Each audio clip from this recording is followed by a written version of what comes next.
ప్రభునందు మాకు అత్యంత ప్రియులైన దేవుని ప్రజలందరికీ ఈ ఉదయకాల సమయంలో యేసుక్రీస్తు వారి శ్రేష్టమైన ఉన్నతమైన నామం పేరిట శుభాలు ప్రకటిస్తున్నాను. మీరంతా బాగున్నారా?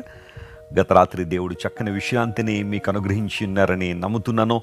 ఈరోజు దేవుడు మీ పట్ల ఉన్నతమైన ప్రణాళికలు కలిగి ఉన్నారని నమ్మండి. ప్రభు మీ పట్ల ఎన్నో శ్రేష్టమైన ఉద్దేశాలు కలిగి ఉన్నారు. తన ప్రణాళికలు మీ జీవితంలో నెరవేర్చడానికి ప్రభు అయిన యేసుక్రీస్తు వారు ఎల్లప్పుడూ సమర్థుడు అనే విశ్వాసం మీలో ఉంటే ఖచ్చితంగా మీ జీవితంలో అద్భుతాలు చూస్తారు. ఈ పరిచర్య ద్వారా దేవుడు ప్రపంచవ్యాప్తంగా రగిలిస్తున్న సువార్తను బట్టి మేము ప్రభువును స్తుతిస్తున్నాము. అనేక ప్రాంతాల్లో సువార్త వెదజల్లబడుతుంది. ఈ సువార్త పనిలో మీరందరూ కూడా పాలిభాగస్తులుగా ఉన్నందుకు మీకు కూడా కృతజ్ఞతలు తెలియజేస్తున్నాను. మీలో చాలామంది మా కోసం ప్రార్థన చేస్తున్నారు, హృదయపూర్వకంగా ఈ పరిచర్యను ప్రోత్సహిస్తున్నారు. మీ అందరికీ క్రీస్తు నామములో కృతజ్ఞతలు తెలియజేస్తూ వాగ్దాన సందేశాల ద్వారా మీరు ఎల్లప్పుడూ దీవెన పొందాలని, ఆత్మలో పటిష్టమైన స్థానంలో ఉండాలని మనస్ఫూర్తిగా కోరుకుంటున్నాం. ఈరోజు వాగ్దానం కోసం కనిపెడుతున్నారు కదూ. 145వ కీర్తన 17వ చరణాన్ని చదువుకుందాం. Psalm 145 and verse 17.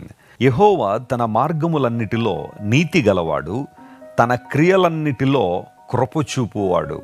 The Lord is righteous in all his ways and holy in all his works. దేవుడు తన మార్గములలో నీతి గలవాడు. దేవుడు నీతిమంతుడు. అందును బట్టే ఆయన నీతిని మనకివ్వాలని ఆయన ఆశిస్తున్నాడు. మానవుడు ఎప్పుడూ కూడా స్వనీతిని ప్రేమించేవాడు.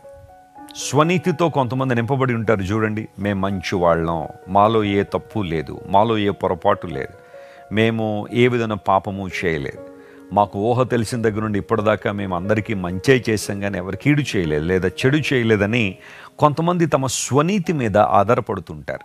స్వనీతి ఎప్పుడూ కూడా మనలను పరలోక రాజ్యానికి చేర్చదు. దేవుని రాజ్యానికి వెళ్ళాలంటే మన స్వనీతి పని చేయదు.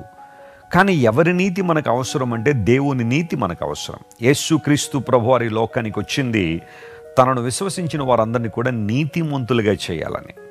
ఎందుకోసం అంటే ఆయన నీతి మనలో ఉండకపోతే మన స్వనీతి దేవుని దృష్టిలో మురికి గుడ్డల్లా కనబడుతుందని లేఖనాలు ధృవీకరిస్తున్నాయి. మానవుడు చేసే ప్రతి మంచి పని లేదా నీతి కార్యము దేవుని దృష్టిలో మురికి గుడ్డల్లాగే ఉన్నాయి. కారణం, మనిషి చేస్తున్న పనులను గుర్తిస్తాడేమో కానీ ఆ పనుల వెనకాలన్న ఉద్దేశాన్ని మాత్రం దేవుడే గుర్తిస్తాడు. చాలాసార్లు మానవులుగా మనం మంచి పనులు చేయొచ్చు, కానీ వాటి వెనకాల ఏవో ఒక దురుద్దేశం ఉండుండొచ్చు. వాటిని ప్రజలు గుర్తించలేకపోవచ్చు, కానీ దేవుడు గుర్తిస్తాడు. మానవుని నీతి ఎప్పుడు కూడా దేవుని మెప్పించలేదు. యేసు ప్రభువారు ఈ లోకానికి దిగి వచ్చి మనందరి కోసం ఈ లోకంలో జీవించి ఆయన ఉత్తమమైన బోధలు ఎన్నో చేసి పొంతి పిలాతు ద్వారా న్యాయపు తీర్పు తీర్చబడి శిలువ మరణానికి అప్పగించబడి యేసు ప్రభు శిలువలో తన ప్రాణాన్ని మనందరి కోసం బలిదానంగా అర్పించారు. మన పాపములు పరిహరించడానికి, మన శాపాన్ని కొట్టివేయడానికి, దురాత్మ శక్తుల బంధకాల నుంచి విడుదల చేయడానికి తన శక్తిని మనకు అందించిన దేవుడు ప్రభువైన యేసుక్రీస్తు వారు. ఈ ఉదయకాలంలో బహుశా నీ జీవితంలో ఇంకా దేవుని నీతితో నువ్వు నింపబడకపోతే, నీ స్వనీతి మీద నువ్వు ఆధారపడుతూ ఉంటే, దుర్నీతిని ప్రేమించే వ్యక్తివైతే యేసు ప్రభు నిన్ను ప్రేమించారు అనే వాస్తవాన్ని నువ్వు గుర్తించాలి. ఆయన నీ కోసం శిలువలో మరణించాడని నువ్వు నమ్మాలి, విశ్వసించాలి. లేఖనం తెలియచేసిన రీతిగా దేవుని సువార్తను మనం విశ్వసించినప్పుడు దేవుని నీతి మనలో డిపాజిట్ చేయబడుతుంది, ఇంప్యూట్ చేయబడుతుంది. ప్రభు తన నీతితో మనల్ని నింపుతాడు. ఇప్పుడు క్రీస్తు ప్రభు యొక్క నీతి ద్వారా మనము దేవుని సన్నిధిలో నిలవబడగలము. ఆయన సన్నిధిలో నిలిచి ఉండడానికి మనకు శక్తినిచ్చేది దేవుని నీతి. ఇంకెంతకాలం స్వనీతిని ప్రేమించి జీవిస్తావు ప్రియ సహోదరి, ప్రియ సహోదరుడా? రా, నీ జీవితాన్ని ప్రభువుకు అప్పగించి ఆయన నీతితో నీ జీవితాన్ని నింపుకున్నప్పుడు గొప్ప కార్యాలు జరుగుతాయి. అంతమాత్రం కాదు, కీర్తనకారుడు అంటున్నాడు, దేవుడు తాను చేసే క్రియలన్నిటిలో కృపగలవాడు అనే మాట వాడాడు. దేవుడు చేసే ప్రతి పని వెనకాల కృప దాగి ఉంది. అవును, ఈరోజు మనందరం కూడా కృపాయుగంలో నివసిస్తున్నాం. We're living in the dispensation of God's grace. దేవుని కృప అనే యుగంలో మనందరం జీవిస్తున్నాం. ఆయన కృప మనల్ని ఆవరించి ఉన్నది. ఆయన కృప మనకు పరిశుద్ధ స్థలంలోనికి ప్రవేశాన్ని ఉచితంగా అనుగ్రహించింది. దేవుడు కృప గలవాడు. కృప అంటే అర్థం ఏంటి? చాలామంది అడుగుతూ ఉంటారు, వెస్లీ గారు, కృప అనే మాట ఎక్కువగా క్రైస్తవ్యంలో వినియోగించబడుతుంది. What does it mean? దాని అర్థం ఏంటి? కృప అనే మాటను మనం ఎలా అర్థం చేసుకోవచ్చు అంటే, జాగ్రత్త వినండి. పొందకూడని వారికి, అంటే పొందదగని వారికి ఇచ్చే గొప్ప బహుమానమే కృప. ఏ విధమైన అర్హత లేని ఒక వ్యక్తికి, ఏ యోగ్యత లేని వ్యక్తికి ఊహకు మించిన బహుమానం ఏదన్నా మనం ఇస్తే దాన్నే కృప అన్నారు. యేసు ప్రభు సిలువలో చేసిన కార్యం అదే కదా. ఆయన ఎవరైనా మంచి వాళ్ళ కోసం చనిపోయాడా? నీతిమంతుల కోసం యేసు ప్రభు చనిపోయాడా? నో.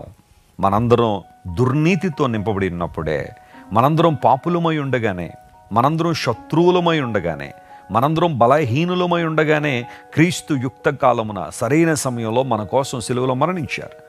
ఇందులో ఆయన ప్రేమ దాగి ఉంది. ఆ ప్రేమను మన పట్ల ఆయన వెల్లడి చేశారు. నిజమే, దేవుడు చేసే ప్రతి క్రియ వెనకాల కృప దాగి ఉంది. ఈరోజు నీవు నేను ఏ దేవుణ్ణి ఆరాధన చేస్తున్నామంటే, ఎటువంటి దేవుణ్ణి గణపరుస్తున్నామంటే కృపగల దేవుణ్ణి గణపరుస్తున్నాం. నా మట్టుకు నేను విశ్వసించగలను, దేవుని కృప నాకు తోడుగా ఉండకపోతే నేను ఏనాడో నశించిపోవాల్సిన వాడిని. మీలో చాలామంది సాక్ష్యాలు చెప్పగలరు. దేవుని కృప ఇంతవరకు మనల్ని నడిపించింది, ఆయన కృపే ఇంతవరకు మనల్ని తీసుకుని వచ్చింది. ఇక ముందు కూడా ఆయన కృప ద్వారా మనం నడిపించబడగలిగితే, ఆయన కృప ద్వారా మనం ఆవరించబడగలిగితే ఖచ్చితంగా జీవితంలో ఉన్నతమైన స్థితికి మనం చేరుకోగలం. Nothing but the grace of Jesus. క్రీస్తు ప్రభు యొక్క కృప తప్ప మరొకటి లేదు.